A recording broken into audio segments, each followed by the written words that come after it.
Let's go to London. Sophie Elsworth is there for us. I mean, we've just seen those pictures of President Zelensky out the front of number 10 Downing Street. Sophie's outside there as well. What's your assessment on how this meeting came about? Do we think it was prompted by an invitation from Sir Keir Starmer, or did Zelensky say, mate, can you have me over because I'd like to be at your place before Donald Trump goes to Alaska to see Putin? Well, great to be with you, Steve. As you saw those live pictures just moments ago, Mr. Zelensky has just arrived here at Downing Street to greet Sir Keir Starmer.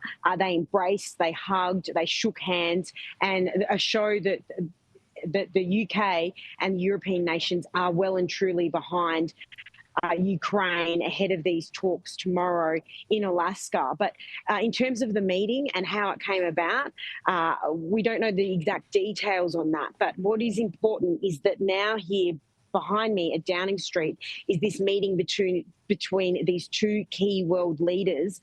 You know, about 24 hours before Mr. Trump is due to meet Putin in Alaska, and he has said that there must be a result of this and there'll be severe consequences if there is not a result from this meeting tomorrow. So the whole world is watching in anticipation and waiting to see if Mr. Trump can deliver the goods and result in a ceasefire between these two warring nations. Yeah, and I imagine, Soph, what you're going to get is those two are going to have to come out and they'll speak to the media at some point, and we'll carry it live on Sky later in the evening. But the message that they then have publicly is going to be directed, as you said, straight at Putin, straight at Trump. It's going to be fascinating to see what that message just might be.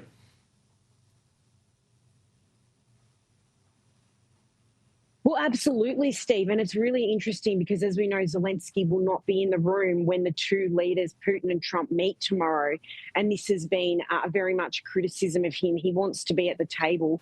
And he said moving forward, he should be at the table when these discussions do take place. So he's obviously incredibly frustrated with the situation that he won't be sitting there in Alaska with the two leaders as they discuss the future of what is going on with this ongoing war between Russia and Ukraine.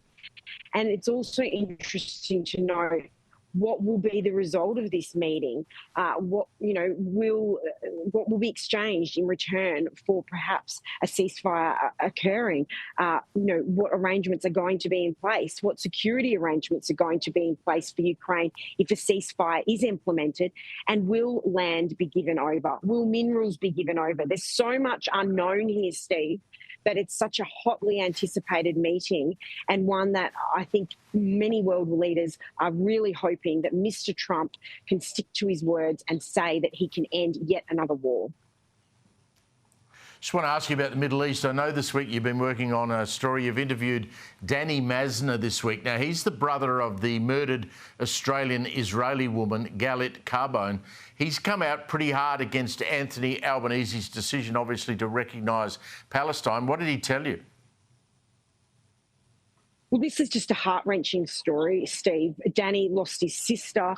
She was murdered by Hamas terrorists on October 7 in her kibbutz that's just 3 to 4 kilometres from the border of Gaza. And he spoke to me this week. He's very distressed with the federal government in Australia's decision to recognise Palestinian statehood. Danny and his late sister are both Australian citizens. He said he's been let down by the Australian government. He's travelling to Australia next month and he's hoping to secure a meeting with Mr. Albanese to make his thoughts be known. But a heart-wrenching story. I mean, he hid from these Hamas terrorists that he's still extremely traumatised by what happened and the murder of his sister. And so he spoke to me in detail about this, but he said it's very shameful and he feels sick to the stomach that Mr. Albanese has come out and said that he will support Palestinian statehood. Danny is very distressed by this and very disappointed in the Australian government. Just before you go, Sophie, the big story in the summer, as summer comes to some sort of conclusion in the UK, is this massive surge of illegal migrant crossings coming across the Channel. Keir Starmer has obviously said something about it. The numbers are very high, aren't they? they're extraordinarily high, Steve. 50,000 have crossed the border since Sir Keir Starmer came into office. Now, he declared that he'd smash the gangs and he'd stop these small boat crossing arrivals into the UK once he got into office. He's been unable to do that. He's failed in doing so.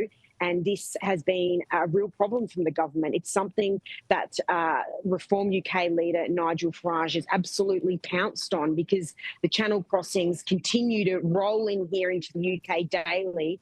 And it continues to be a very serious issue here in the UK, that they are allowing far too many illegal migrants into this country unchecked, and then they're going about their business once they arrive here. So, Sir Keir Starmer, this is a very key issue that his government has said they will get under control. But to date, Steve, they have failed to do so. Great work, Sophie. We'll see your updates on Sky tonight as that meeting between Starmer and Zelensky completes and they come out and talk. Good on you, Sophie. Thank you.